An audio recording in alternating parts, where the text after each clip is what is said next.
In 2005, the Harvard scholar Stephen Greenblatt wrote a great book called Will in the World, a book that was witty, insightful, very well written, surprising, causing a number of people, including myself, to look at Shakespeare in a whole new way. And so it was with great enthusiasm I turned to Greenblatt's latest book, which is called The Swerve, How the World Became Modern.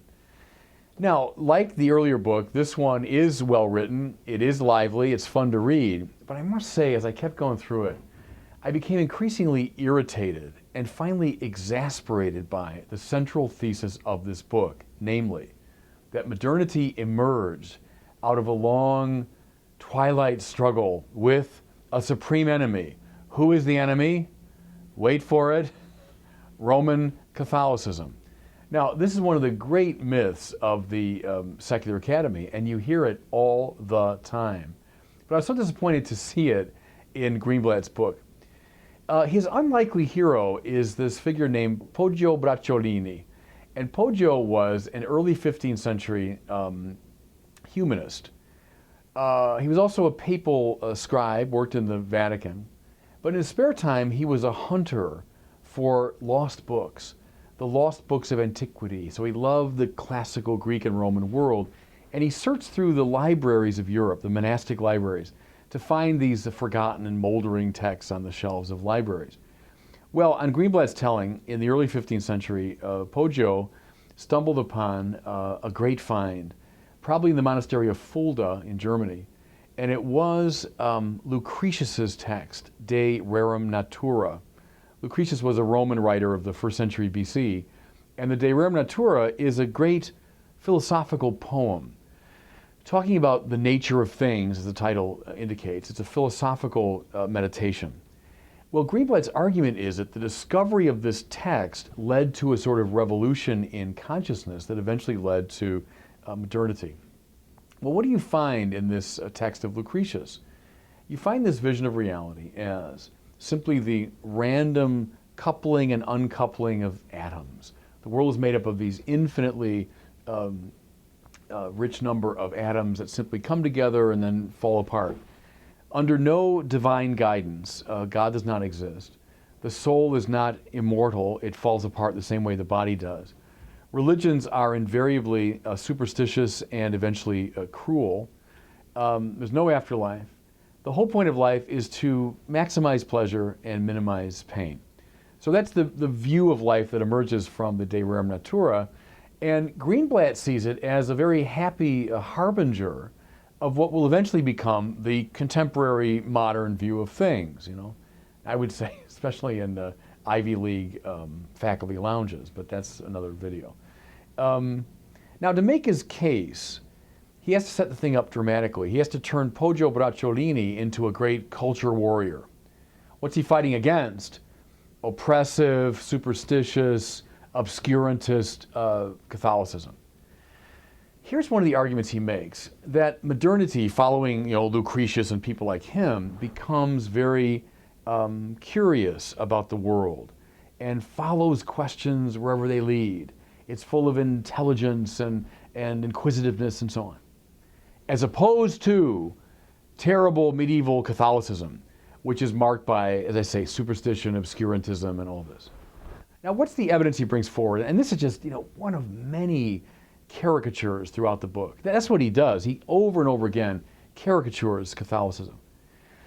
His argument is that if you go in the old medieval manuals that were very, prominent in the monasteries, you find that curiositas, curiosity we would say, is condemned as a great sin. And see, that's the problem. See, they are banning curiosity. Well, as I read that, I thought, oh man, if you'd just done a little more research and figured out what medievals meant by curiositas, a lot of this would be cleared up.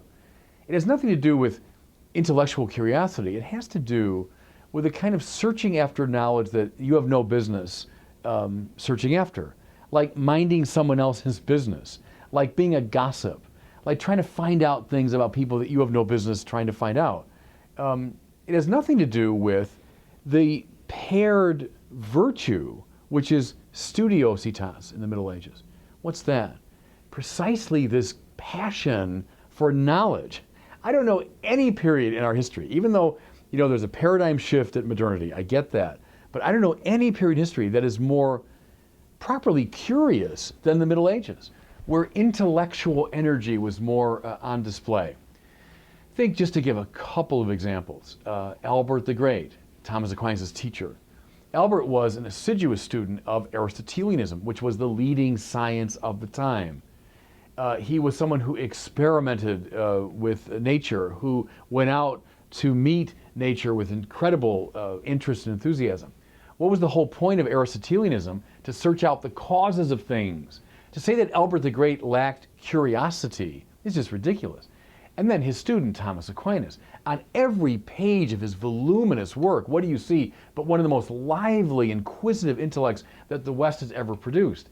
Thomas's works deal with everything from God and the angels to politics, economics, society, nature, planets, plants, animals, you know.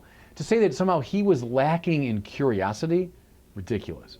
And then just look at the other great names of the Middle Ages.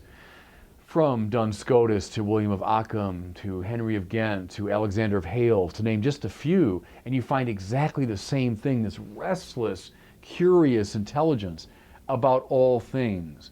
So that is simply a calumny to say that somehow modernity had to emerge out of this obscurantist, superstitious darkness. Nonsense. And it's only the straw man that Greenblatt is setting up. Here's the second, again, just one of many caricatures, having to do with asceticism. The view now is that, here's Lucretius, represents good, healthy, this worldly interest, in pleasure and sexuality and the body, and all that's good. And it came up out of this terrible medieval dualism and asceticism and negativity about the body, an obsession with the next world, and so on. Okay, what's his evidence? His evidence is the presence, and no one can doubt it, the presence of ascetical disciplines and practices in the monasteries or in, let's say, penitential societies. People who would use the discipline, or they would chastise their bodies and so on. Okay. No one denies that that was a feature of medieval religious life. In another video we could explore what that was all about. But see, what struck me was to say that somehow that is telling the whole story, that somehow that's paradigmatic of medieval spiritual life. Give me a break. Look at some of the really great texts in the Middle Ages. Think of Dante's Divine Comedy. Think of the Canterbury Tales. Think of Boccaccio's Decameron. Think of a number of texts that are exuberant, boisterous, even bawdy celebrations of the body, of sexuality, of the pleasures of this world. Or take out your binocular sometime and look at the stained glass windows at Chartres or Sainte-Chapelle, and you'll find the saints and angels and God and so on. But you'll also find some of the most vivid celebrations of the vitality and energy of ordinary life. The view that somehow the Middle Ages is simply this morass of self-flagellation. I mean, come on. See, here's the point. Again, these are just two examples. Trust me when I tell you the Catholic Middle Ages had nothing to learn from Lucretius about either intellectual curiosity or about the joys and pleasures of this life. Say what you want about the Middle Ages. The Catholic Middle Ages had nothing to learn from Lucretius on that score. See, the problem is that throughout this book we're dealing with this elaborate straw man. It's an old problem, and moderns just have this almost as an obsession. They can't talk about the emergence of modernity outside of this easy black and white framework, that the great glories and promise of modernity had to emerge out of this twilight struggle. See, the point of it, the truth of the matter is, it was much more of an evolution than a revolution. The closer you look, you see that Kant and Descartes and Pascal and Leibniz and Spinoza and Thomas Jefferson owed a great deal to the Middle Ages.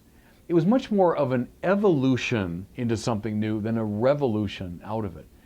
That story, I would submit to you, is actually much more accurate and, finally, much more interesting.